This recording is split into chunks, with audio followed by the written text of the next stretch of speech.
جب جس پر قرآن اترا ہے اس کے دل میں شک کا تصور ہم کریں گے تو پھر باقی لوگ اس پہ یقین کیسے کریں گے؟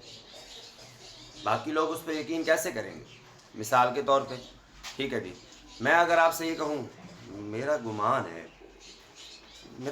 ہے کہ نا اندر سانپ ہے، میرا گمان ہے ایسا میں، اب یہ گمان ہے، شک ہے، یقین تو نہیں ہے، ٹھیک ہے، اب اس پر میں نے صرف گمان کہا ہے، ہو سکتا ہے نہ ہو سکتا ہے ہو، جب میں نے یہ کہا کہ میرا گمان ہے کہ اندر سانپ ہو سکتا ہے تو میرے اس گمان کو کچھ لوگ یقین سمجھیں گے، اپنے طور پر یقین کر لیں گے کہ اندر سانپ ہے۔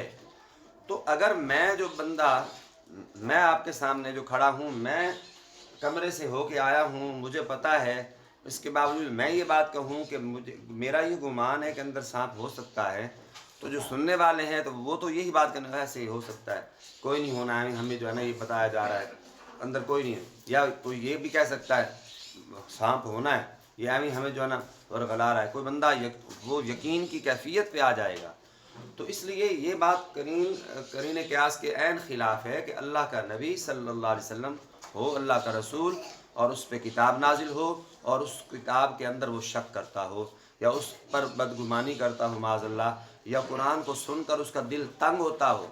قرآن کو سن کر مومن کا دل تنگ نہیں ہوتا، چہ جائے کہ نبی صلی اللہ علیہ وسلم کے بارے میں قرآن سن کر جس کا دل تنگ ہوتا ہے وہ ہے کافر اور مشرک ہے۔ مشرک اس کو سنتے ہیں، ان کے دل میں تنگی آتی ہے، اور مومن سنتا ہے تو قرآن مجید سے اس کا سینہ روشن ہوتا ہے۔ سمجھ میں آ رہی ہے؟ تبھی جا کے یہاں پہ یہ فرمایا رب العالمین نے لِتُنذِرَ بِهِ، یہ اس لیے قرآن نازل کیا لِتُنذِرَ بِهِ، تاکہ تم اس سے ڈراؤ۔ لوگوں کی دو قسمیں ہیں، ایک وہ ہیں جو گناہ گار ہیں، گناہ پر ضد کرنے والے، گناہ پہ ڈٹ جانے والے، ضدی ایک لوگ وہ ہیں، ان کے لیے فرمایا لِتُنذِرَ بِهِ، ان کو ڈراؤ کہ تم اگر ان حرکتوں سے باز نہ آئے، تم اگر ان گناہوں سے باز نہ آئے تو اللہ تعالیٰ تمہیں سخت عذاب دے گا۔ لِتُنذِرَ بِهِ کا معنی سمجھ میں آیا کہ اگر تم اس قرآن کے ذریعے اے محبوب ان لوگوں کو ڈراؤ کہ گناہ گار جو گناہ کا عادی ہے، گناہ کرنے کے اندر اس کا دل لگا ہوا ہے، اسے ڈرائیں کہ گناہوں سے باز نہ آیا تو اللہ رب العالمین اسے بروز محشر عذاب کر دے گا اور رسوا کرے گا۔ اور دوسری بات وَذِكْرَىٰ لِلْمُؤْمِنِينَ، فرمایا دوسری قسم کے لوگ کون سے ہوتے ہیں؟ جو شریف النفس ہوتے ہیں، نیک ہوتے ہیں، ٹھیک ہے، ان کو نصیحت کرنے کے لیے کہا گیا کہ ان کو نصیحت کرے کہ جس کام پہ تم لگے ہوئے ہو بہت اچھا ہے، اسی کو کرتے رہو۔ اس طرح کے کام کرنے والوں کو اللہ رب العالمین جنت نصیب فرماتا ہے، اللہ دوزخ سے بچا دیتا ہے۔